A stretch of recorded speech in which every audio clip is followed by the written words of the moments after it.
Hello and welcome to a new episode of the Career Changers. Cancer is one of the biggest killers in the world, but it may surprise you to hear there is no international effort to cure it. Our guest today is Matthew Dons, founder of Make Cancer History. It's a nonprofit group with one aim: to cure cancer all over the world. But before then that, he is father of two, who was given only months to live after being diagnosed with terminal colon cancer 6 years ago. Today, he's sharing how he managed to obtain a combination of cutting-edge treatment in Japan to survive and become disease-free, and how he wants to help other cancer patients. Hi, Matthew. Thank you so much for joining us. Hi, thank you for having me. So let's start a little bit to discover your background because we are here at the Career Changers. So how did you start your professional life, or better, what was your first job? So I guess my first proper job was teaching English in Japan.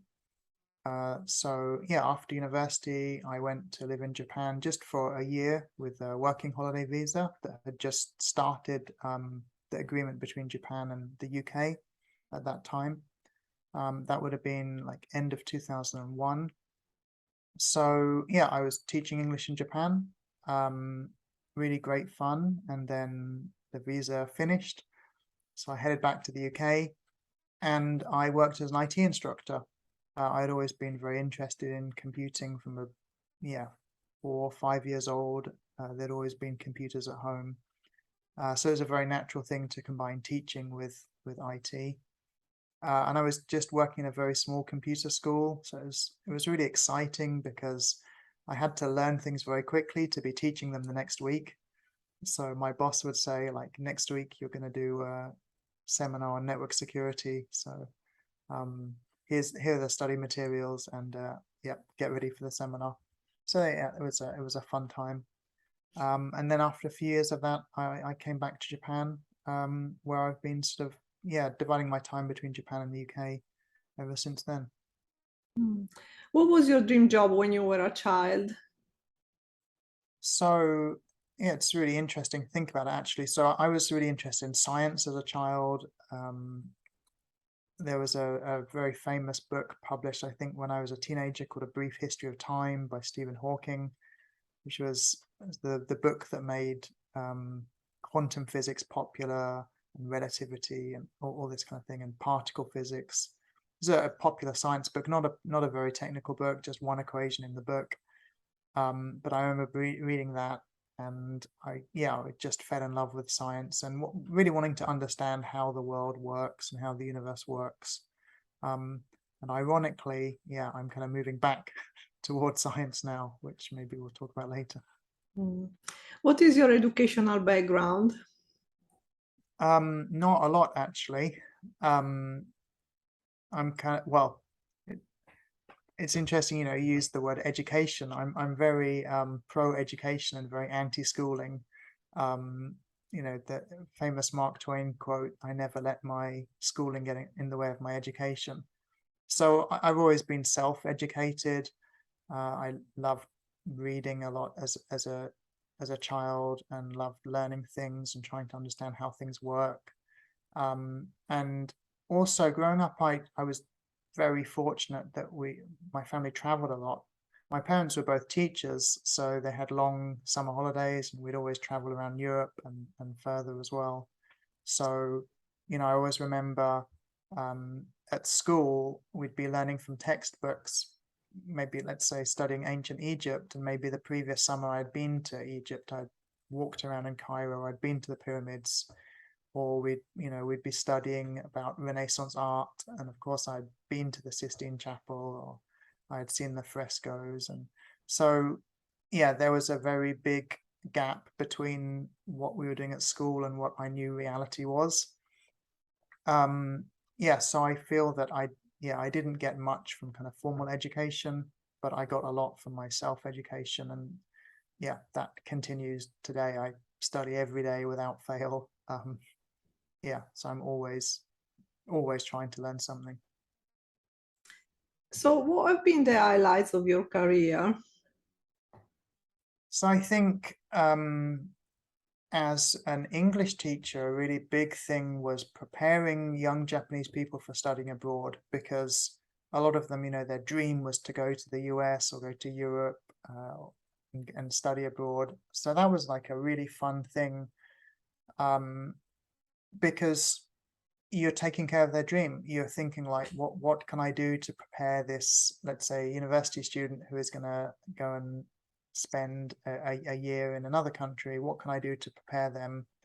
Um, and as an IT instructor, um, kind of similar actually, but far more focused on career change. So the computer school I was at, most of our students were people who had been working in, I guess you could almost say like a blue collar job for a long time, and then career change was suddenly forced on them.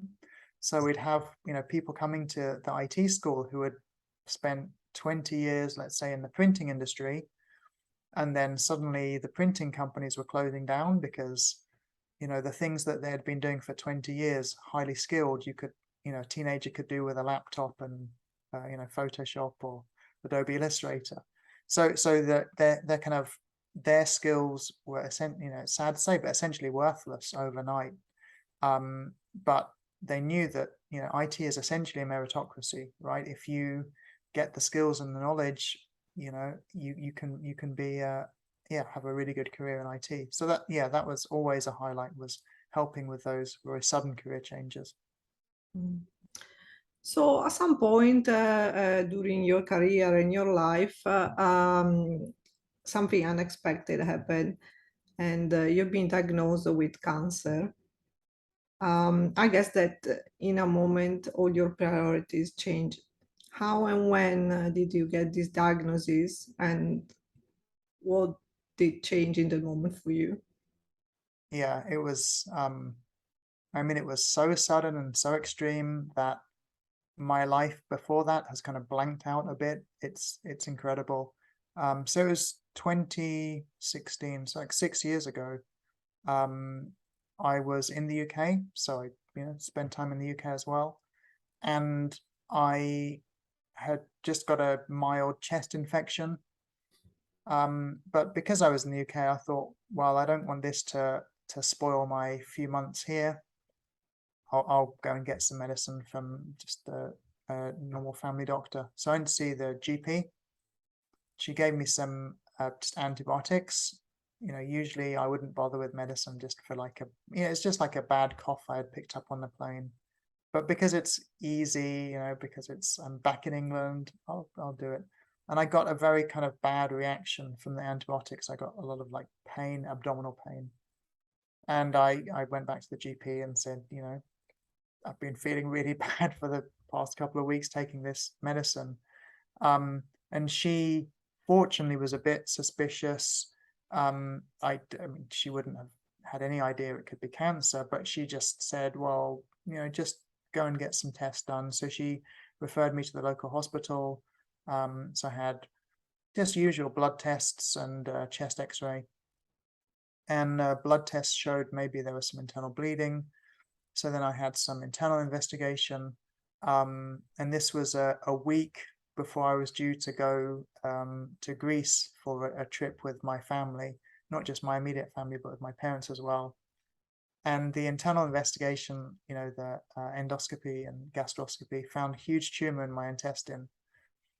So I couldn't go to Greece. So I was kind of, devastated about that. So my family went. And while they were in Greece for this 1 week trip that I was meant to be on, we kind of discovered that I think that she had found out it was cancer just maybe a day before or 2 days before they went on the trip.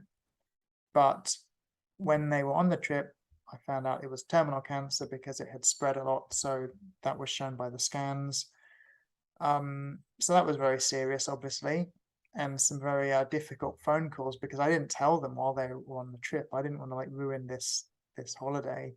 So I kind of told them when they came back. I arranged for a close family friend to be there. So when they came back and they saw the family friend, they knew this was very serious. But then a week later, after that, came the really bad news that the cancer was spread to the abdominal membrane. So it wasn't just terminal, but realistically, it was maybe 6 to 9 months to live. So that was a very big change. A very difficult situation because one part of me wanted to just spend every second with my family, in particular with my kids. But of course, I was also thinking I've got to somehow improve this situation. Is there some kind of treatment I could have that's going to improve? So yeah, it was like a paralyzing moment. Yeah, exciting now looking back on it. Very interesting, but yeah, incredibly shocking. I mean, actually, just the devastating news. I remember when I heard it was terminal, just walking out of the doctor's office and through the waiting room and just tears streaming down my eyes, and I could hardly walk. It's like staggering out. Yeah, that was a unique moment in my life. Well, yeah, we are recording a podcast and also a video, so I can see you, and I think it's very uplifting to see that you're telling this story and you're smiling at the same time. It's really touching my heart, and I guess is the story that everyone would like to hear when they have to deal with cancer. So I'm really happy you're here and you can share your knowledge and help other people. So what steps did you take after that diagnosis? Well, I think you can guess my answer is going to be the first thing I did was study. Not much of a surprise, but yeah, that was, I just thought either there's some kind of treatment available now, or I have to find a way to be in kind of good condition to have the treatment when it becomes available. So my first idea was just study. And I'd heard this idea of how you can get through any crisis. It's just 3 steps. I think this is just from some corny American self-help book, but these 3 steps are really, really useful. So step 1 is don't worry alone. And that means tell some people what's going on, and tell it in, it's your story, it's your terms. You just tell people what's going on, so you're not worrying alone. And then the next thing is get the facts. So that was really important for me because I got very limited information from the doctors in the UK. I'd only spoken to a couple of like family doctors, general practitioners, and then I had a 1-hour conversation with a consultant, and that was it. So getting the actual real information to the best of your ability, so to get the facts. And then step 3, just make a plan. And even like a bad plan has been proven to be better than no plan. So the military in most countries have done a lot of research on planning and how planning works and the effects it has. And they found that even plans that actually turned out to be completely wrong, teams that use planning get better results in situations than teams that don't have a plan at all. And I know that's difficult for some people to accept because we're always taught nowadays we should be very kind of flexible and open-minded. But yeah, my attitude has always been like be open-minded but not empty-minded. So have some kind of plan going in. So I started studying and looking for the different options. I got in contact with patients all over the world, and there are various online groups for cancer patients. I talked to specialists, and it was a very simple decision to go back to Japan for treatment. I could have, of course, had my treatment in the UK, but I thought, well, I have more support in Japan because I have more friends in Tokyo. My friends from back home are now spread over, not just over the UK, but over the world. So it just seemed very natural. I didn't want to be a burden for my parents either. I knew it'd be very tough, if I was there and they were trying to support me in such a difficult situation. So yeah, a lot of study, asking people what questions I should be asking people. That was like a big thing, was what are the questions? What should I be looking at? How do I know if a treatment could help me? How do I balance the risks when the information is maybe bad quality. So often we have situations with health where we've got conflicting information, and we know the information just isn't very good. Just small studies or old studies, or studies that are not randomized. So we can't really trust the study, but it's the only information we have. So yeah, that was it. Just really study my way out of it. And fortunately, I found some good options, some really cutting edge treatment in Japan. And just the basic treatment here is very good as well. And the high quality of the basic treatment kept me in a good condition to have the really cutting edge treatments. So that's why I'm still here 6 years later in a reasonable condition. Mm. So maybe a So, longer answer, sorry, but I hope that no, was okay. it's great. It's great to hear you. How and when did you decide to create Make Cancer History, the nonprofit group with the aim to cure cancer all over the world?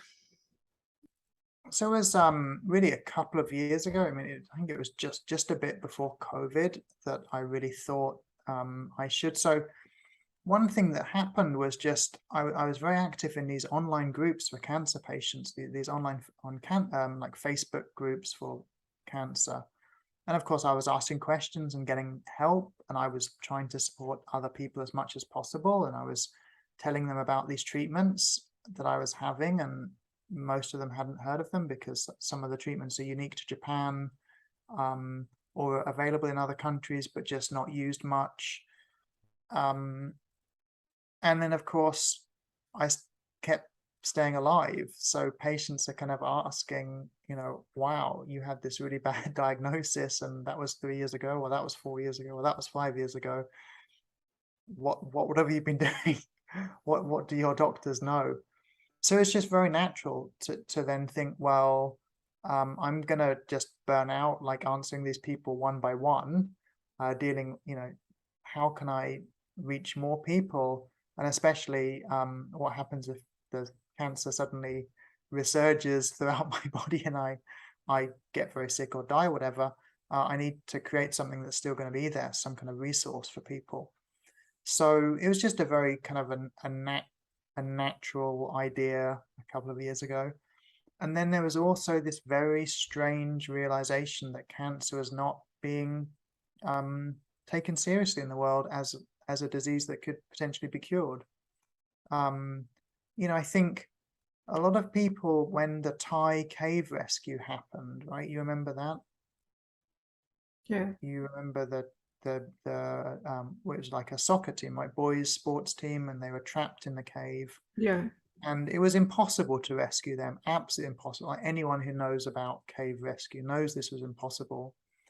And yet people from all over the world worked together, a lot of British experts, in fact, cave rescue and mountain rescue, a lot of specialists.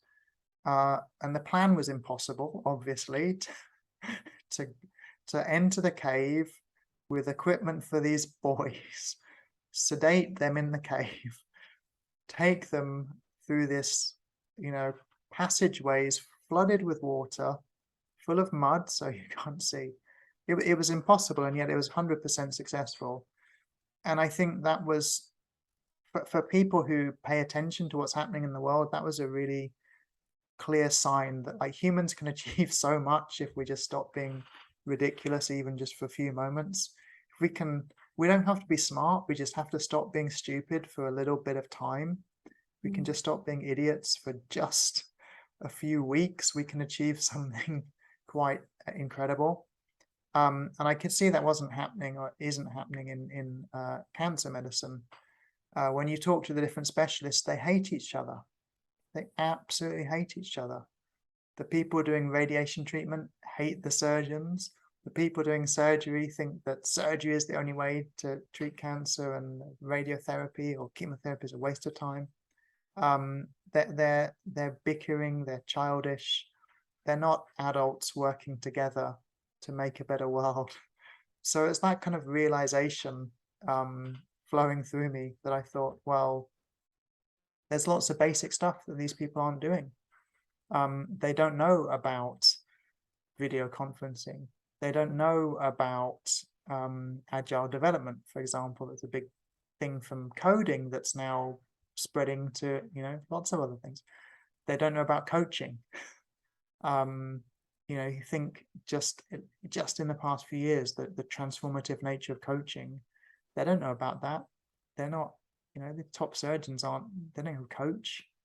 They don't know about like structured conversation, like communication, the stuff that you and I study. They don't know how to educate each other and themselves. So it's this just realization that even the most basic things that some of us take for granted, just in our professional lives, these aren't really part of medicine, right? And I can kind of understand that because, there's a long history of medicine. They're dealing with life and death situations. They're very, very conservative. They're very, very risk averse. And of course, outside medicine, most of us are trying to change the world by trying to fail quickly, fail fast, fail often. We're looking for, how quickly can we disrupt things and change things. And in medicine, of course, it's completely the opposite. So it was that kind of realization that actually there's a whole lot of very simple things we can do. I'm running a free online course for cancer patients. Why are there not lots of hospitals and clinics doing this around the world? As far as I can tell, I'm the only person doing it, and it's ridiculous. I'm a patient, not a health professional, and yet I'm doing it because no one else has stepped up to do it. It's a very strange situation if you think about it. Well, I think you're doing an amazing work and it's definitely needed. When we started, before we started the recording, you were mentioning you launched an online course and you were expecting to have at least 10 people to sign up. Yeah, I was hoping for 20. I thought if it's 10, I wouldn't be upset, right? 10 is a good number, right? 20, yeah, that was my real hope, because for free things, you're going to get a 50% no-show rate anyway. So I thought 20 people registered would be great. 10 people would be joining sessions, and yeah. How many people did you get instead? So I think at the moment it's something over 700. So yeah, a huge number of people. Unfortunately, lots of those people trying to contact me one by one, asking various questions. But yes, I'm running live online sessions, and I record the kind of more public part of that. I don't record the Q&A section because I want people to be able to ask questions freely. And then yeah, I just I'm publishing my bits, my videos on the Make Cancer History website, which is makecancerhistory.jp, and YouTube, and I will put them on archive.org as well, the Internet Archive. So I'll make sure they're in multiple places for if and when something happens to me, but also just to make them very accessible. And then there's also, of course, like PDFs and checklists and things to go along with that. What resources are available on Make Cancer History? So part of the website is about helping people access the treatment in Japan. Japan is a world-class healthcare provider. The Japanese government actually encourages medical tourism because the Japanese healthcare system is very, very efficient and very lean. And they would like some tourists to come in and bring a little bit of extra money. And most people don't imagine going to Japan for healthcare, right? If you're in the UK, you might know that Eastern Europe can be a very good option. If you are suffering from a very serious disease, you might be thinking of America, but the prices of medical care in America without insurance are kind of astronomical. I mean, to deal with cancer, you're looking at treatments that are costing around $100,000 for a treatment, and you might need, if you get a good response, you might need quite a bit more treatment. So, potentially you're looking at $500,000, which is a lot of money even to get through crowdfunding. So yeah, on the website, there's information about how to access healthcare in Japan if you're outside of Japan. There's practical tips, just what are the 10 things you should be thinking about or doing when you get the cancer diagnosis. So I really thought about what do I wish I knew 6 years ago when my life collapsed in like a fraction of a second, when the doctor said, "Oh, I'm sorry, it's terminal." And a week before that, I'd found out I had cancer, which in itself was pretty bad news. But to find out it was terminal, and then a week after that to find out the prognosis was extremely bad. So yeah, the website really provides that kind of information, that guidance for, yeah, just straight away when you get the diagnosis. But then also a lot of the website is about how do you educate yourself? Where do you get this information from? So there's advice about joining online groups, about getting information from organizations that are out there, like in the UK, Macmillan is very famous for providing free counseling for cancer patients, and lots of fantastic information they publish.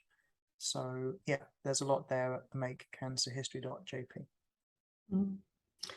So each of us with our choices can have a positive impact in the world. It's very clear to me what is your impact and how many people you're helping. Probably this is just the beginning. I can see this becoming something, very, very important. So how do you feel, in your words, that you're making the world a better place through this project, Make Cancer History?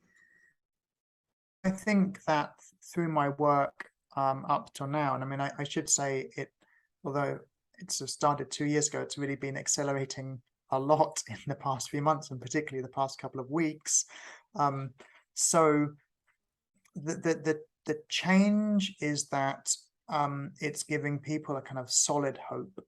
So it's not like optimism, like, oh, let's just be positive and everything will be fine. It's more like a solid hope that, it's worth looking for options. It's worth educating yourself. Because, of course, when you have a diagnosis of such a serious disease, you're kind of panicked, and most people would think, well, I can't possibly understand any of this stuff, so why try? But I think that I'm showing people that you can understand a lot, at least about your personal situation. I mean, I know a lot about my cancer. I don't know a lot about other cancers. I know some, and of course, I now know a lot about treatments that I've had. So you can learn a lot about your situation, enough to better make better choices and access better treatment. So I think it's that thing of like a solid hope, and then also everything that I do and share with people is about taking action. It's all about action. What you think and how you feel, that's important, but that is secondary to action, right? If you are depressed and negative and miserable, but you take the right action, you generally get the right result. If you are positive and cheerful and optimistic and you sit there doing nothing, you generally don't get any good result. So it's really practical steps of how to take action. What do you do if you go to that appointment with a doctor and they say, sorry, the chemotherapy is not working and there are no other options left? What do you actually do? Just thinking something or feeling something isn't the same as going home, searching Google for the 10 world experts on your cancer, and then emailing them all. I was recently featured in the UK media, and I contacted many journalists trying to get them to tell my story. And I had already decided I was going to contact every major newspaper in the UK. I could only find the contact details for the health editors for 13 of them. But I, went through emailing those 13, taking action. And, couple of them got back to me, were interested. One of them went on to tell my story, and that's really transformed everything. That was a couple of weeks ago. It's passed by in a second, but it was, yeah, definitely over 2 weeks ago. So yeah, action is what's necessary in a crisis. Mhm. So our career span throughout our lives. This means that while it's expected from us to be always on top of things, we also have to go through the inevitable challenges that life presents at us. Some people will be diagnosed with cancer, while others they may become carers for their loved ones. In your experience, what are the best way to preserve our careers during challenging times? And how has your career been affected during your battle with cancer? Did you get any support?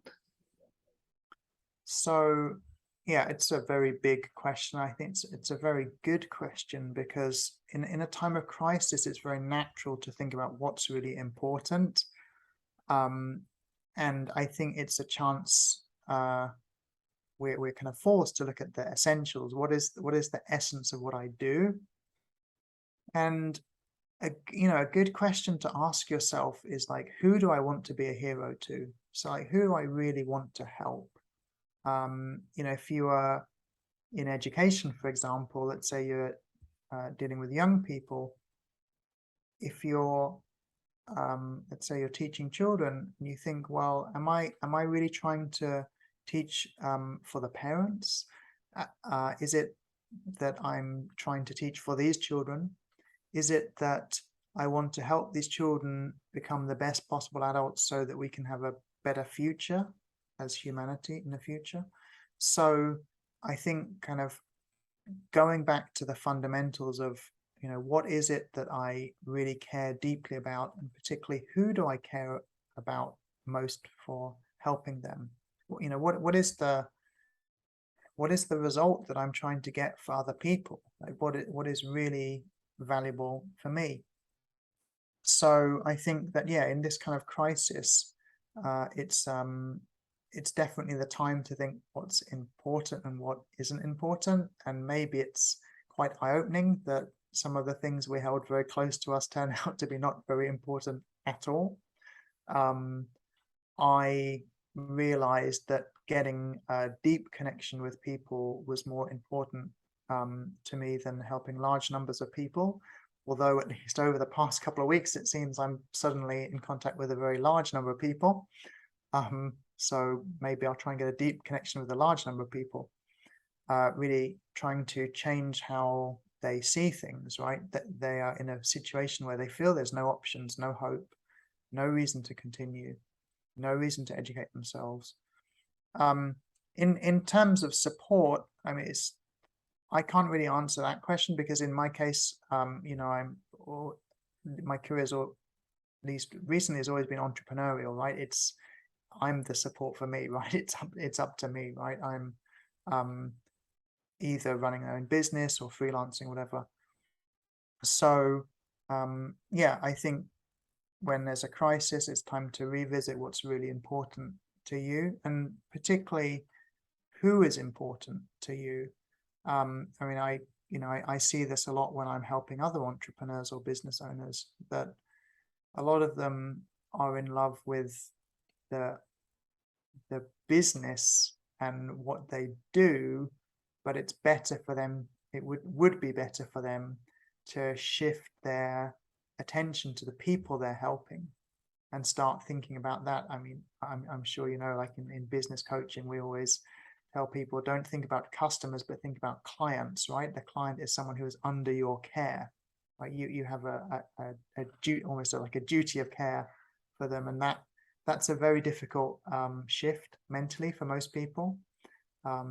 People are in business because they're passionate about doing something, but I think shifting your passion and your attention and care to the people is much more worthwhile in the longer term, particularly when you're faced with a crisis and everything is collapsing around you. In your experience, do you think there is enough career support for people whose lives have been affected by cancer?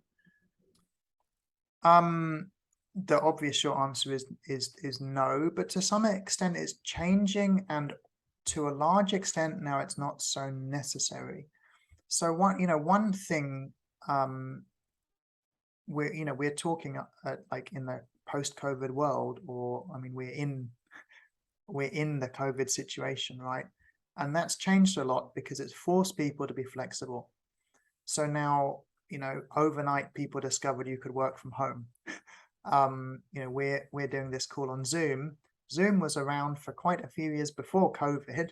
It wasn't known by many people, but it's been around for, I mean, we've had these technologies, Zoom, Skype, Microscum Teams that some of us are forced to use. All this stuff has been around, and everyone was told, well, you can't really work from home, you have to be in the office. And I always, now I think, how did it feel for like people who maybe have disabilities who really wanted to work and were told, no, our office isn't accessible.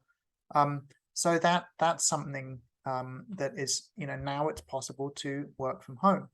I think also, again, even pre-COVID, at least in the UK, people are getting more familiar with flexi time, with job shares. So there are all those kind of options. So I think now, of course, it would be nice if there was more help with, people preserving, maintaining, continuing their careers when faced with very serious disease.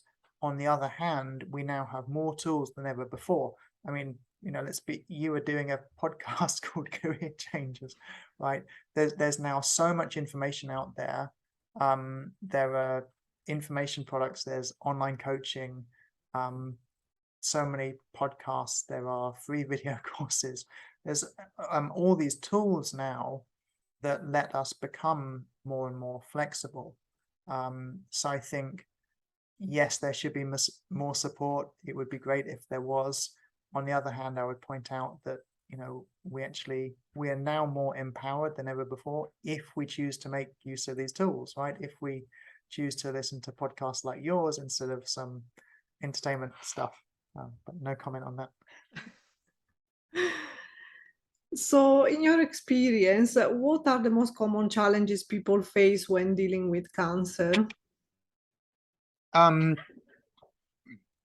mean, this might be kind of surprising, but every cancer patient, at least when they're talking to another cancer patient, they give the same answer, and that's the loneliness, that you are instantly alone because it's so hard to explain what it feels like to other people, that you've been told there's this disease inside you that, in all honesty, is going to kill you quite soon, relatively soon. I mean, depending on what stage it's found at and what type of cancer it is, how aggressive it is.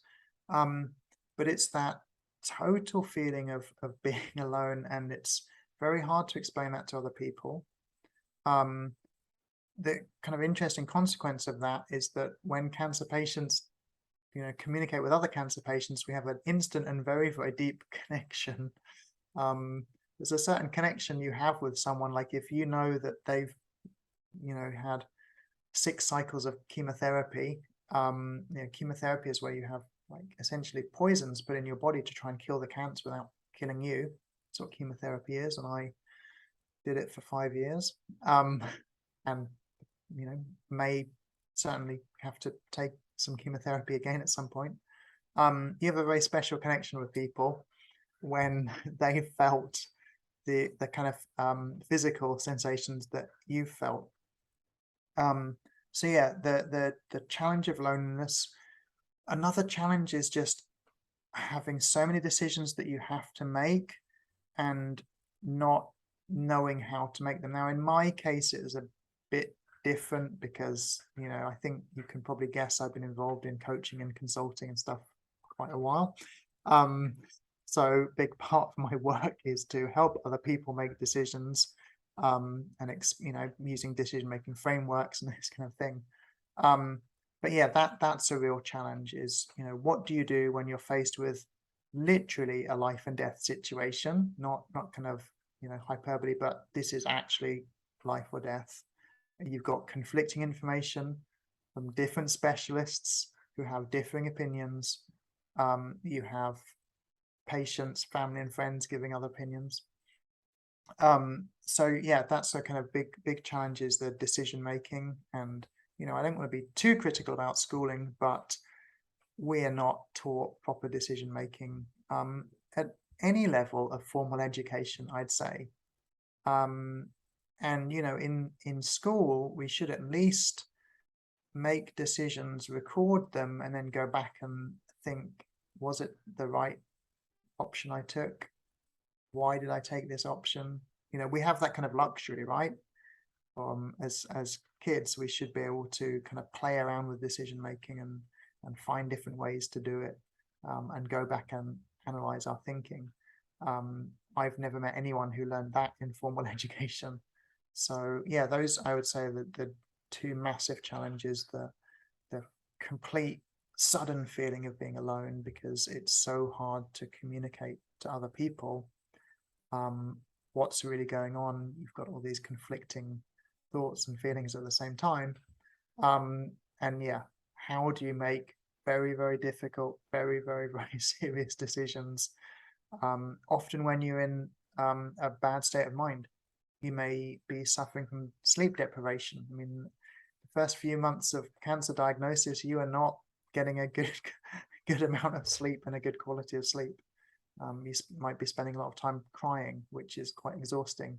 Spending several hours a day crying, trying to force yourself to eat, feeling sick from the chemotherapy, maybe recovering from surgery or radiotherapy as well. And you have to make very, very serious decisions. Yeah, so I'd say those are two pretty massive challenges for the cancer patient. Mm. So, what and who did help you the most during your battle with cancer? So, I mean, the what is obviously like self-education. The who, if I can cheat and give two answers, I mean, one is getting support from other patients. But another really big thing I would say is nurses. Nurses spend more time with cancer patients than any other healthcare provider. If you think about it, the surgeon maybe visits the patient a few times after surgery. Let's say a big surgery, you might be in hospital for a week or 2 weeks afterwards, and you have some follow-up appointments with the surgeon in the following months, possibly following years. But the nurses, I mean, they're the ones that come in the middle of the night when you're screaming in pain because you feel like your stitches are bursting or whatever. And one thing that I've found is that there's always like a special nurse. Like I've just found, I've spent a lot of time in hospital over the past 6 years. When you go for chemotherapy, it's typically a day at the hospital. You're a day in the chemo ward, a whole day, having various drips and tests and things. And you see a team of highly skilled people working together. But I've noticed there's always one who kind of shines, like that there's something really special about them. And they sometimes they're going to be the most experienced nurse, but sometimes not. There's something about them. Maybe they have a different motivation for nursing. I talk to a lot of nurses about why they became nurses, and you often hear that a family member was very, very sick, and that the person kind of wanted to become a nurse because they had seen the wonderful care their family member had received. So yeah, those shining nurses, I think, are a really, really big influence on me when things have been really hard for me. I just wanted to like curl up and die, which has happened quite a few times over the past 6 years. So while you were talking, I was thinking, I mean, you're offering some very precious advice, and you say how many people have reached out to you. And in my mind, I was thinking, because I'm Italian, so originally I was thinking about the barriers of the language for this information, because of course we are communicated in English. And in my mind, I was wondering how many people, because I can think of some that I would like to share this information, but in other languages. Have you ever had any idea around this, or have you have any thought? So Well, I mean, I think there's several questions there. So, um, for example, that a lot of the bigger cancer charities, they provide their information in multiple languages. So Macmillan, that I mentioned earlier, if you go to the Macmillan website, there's their cancer guides. They have hundreds of guides for different cancers, but also different aspects about cancer. So things like, how do you talk to children about cancer? What do you need to do on like a legal and financial basis when you have been given a terminal diagnosis? And many of their guides are available in other languages. In my case, I'm trying to help people access cancer treatment in Japan. Many of the specialists here speak English because they have spent time abroad, and because, of course, the language of medicine is really English, because most clinical papers are published in English, so they have to be able to read that. And of course, international conferences for medicine are usually in English. In the case of Make Cancer History, at the moment, our information is all just in English, but we've already, a friend of mine started translating into Japanese, so we can at least help people here. But certainly, we'll try for other languages. But yeah, the language barrier, it's one of those things that seems a really, really big thing, but in practice it just isn't. It's like a barrier that melts away once you start taking action. Big hospitals all around the world have medical interpreters. Every country has patient support organizations and this kind of thing. So yeah, it seems like a big barrier, but isn't. I find, for me, it's more, I find it very difficult to get Japanese health professionals to go out into the world and share their expertise in English, because they're nervous about their English. So it's more that direction that there's the problem. I'm talking to these specialists and I'm thinking, like, some of them are almost world leaders in their specialist areas, and I say, like, oh, do you go to medical conferences? And they say, yeah, of course, every year I go to ASCO, like the American Society for Clinical Oncology, which is the biggest cancer conference. And I say, oh, and you give talks, do you? And they say, no, too shy or too nervous about my English. So yeah, for me, that's the real big challenge, is trying to get the Japanese researchers and specialists to spread their knowledge in English. Yeah, I mean, it's really interesting point now that we've been talking about this. I actually had the experience that I needed to contact an hospital in another country, and they were not able to speak in English, and was quite challenging. And then it makes me reflect on, maybe this could be one of the causes why it's so difficult to put everyone together, that maybe language difference is a barrier. And it's interesting, it would be interesting to know if more people reach out to you with answer to this, and if there is a way to overcome these barriers.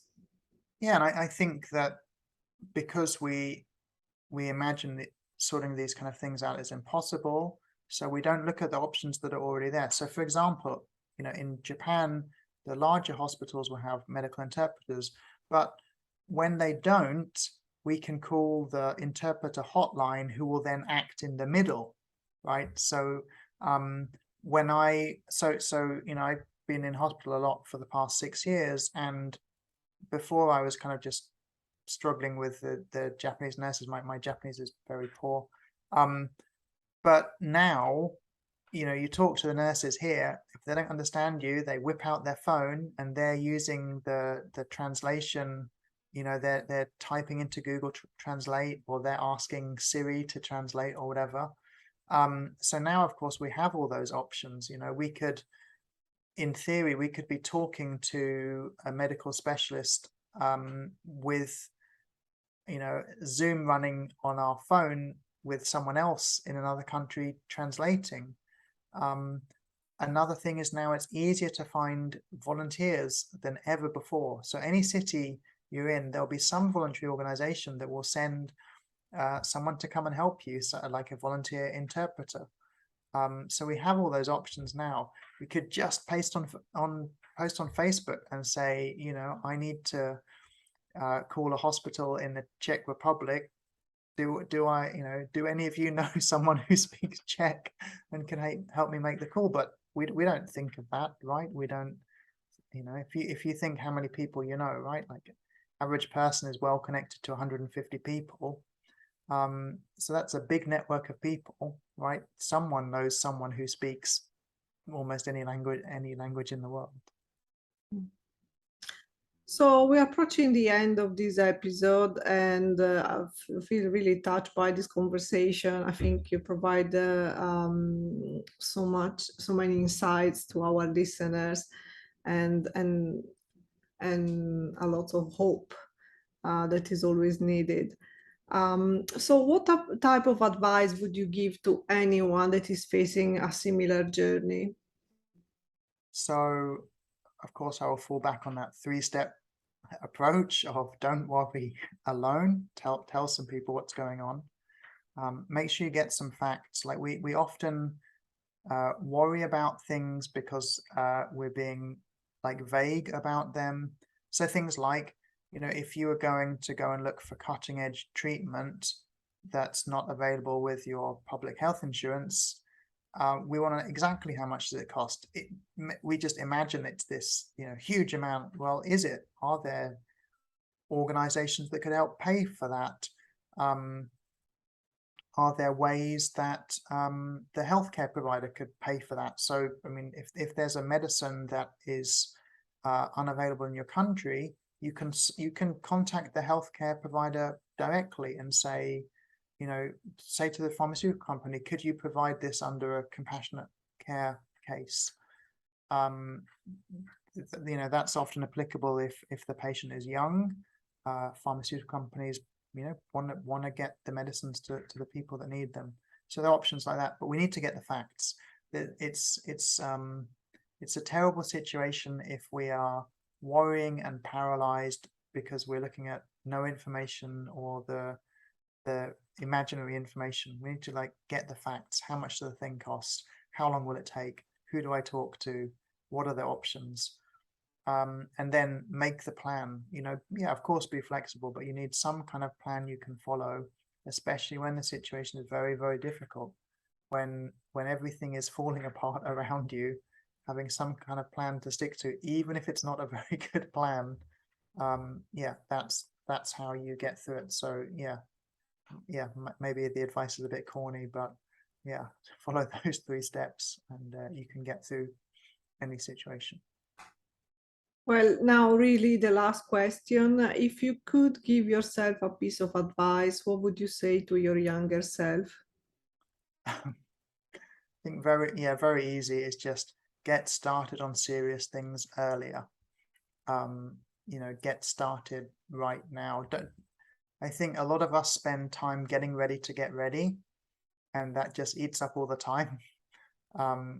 So taking action earlier, that would be my advice to myself. If I was able to go back in time, I'd say, get working on the serious stuff earlier. Most of the stuff is not important, right? Most of the stuff that we come in contact with, most of the stuff we hear, most of the stuff we kind of receive is just not important. It's very difficult to tell which is which. But sometimes we do know the really important stuff, and we say, oh, that's really important. I'll get started on it when everything's ready.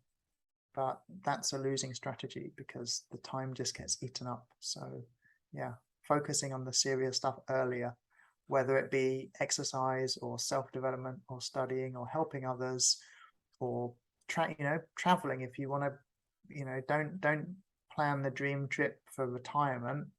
Get going now. Put some stuff in a bag now. Go and find out how much it's going to cost to get started. That would be my advice to myself. I really wish I could go back in time and give myself that advice. So is there anything that you would like to add to our listeners, or if anyone would like to reach to you, how and where they can find you? Yeah, of course. If anyone goes to, so obviously if someone is affected by cancer, whether if you're the patient or a family member, then yeah, go to makecancerhistory.jp and you'll find lots of useful information there. If you'd like to support, click donate. That's very, very helpful. Yeah, but I'm very open to being contacted. There is only like one of me, obviously. But yeah, if anyone is in a position where they need help, then check out makecancerhistory.jp, or if they want to get involved and help as well, very easy way to do that is just donate. But yeah, reach out to me through the website, and yeah, let's see what we can do together. Well, thank you, Matthew, for joining us today and sharing your inspirational story and wisdom with our listeners. Well, it's been my pleasure. Thank you so much for having me. And a last message for our listeners, don't forget to subscribe to our channel and tune in next week for a new inspirational episode of the Career Changers. Thank you.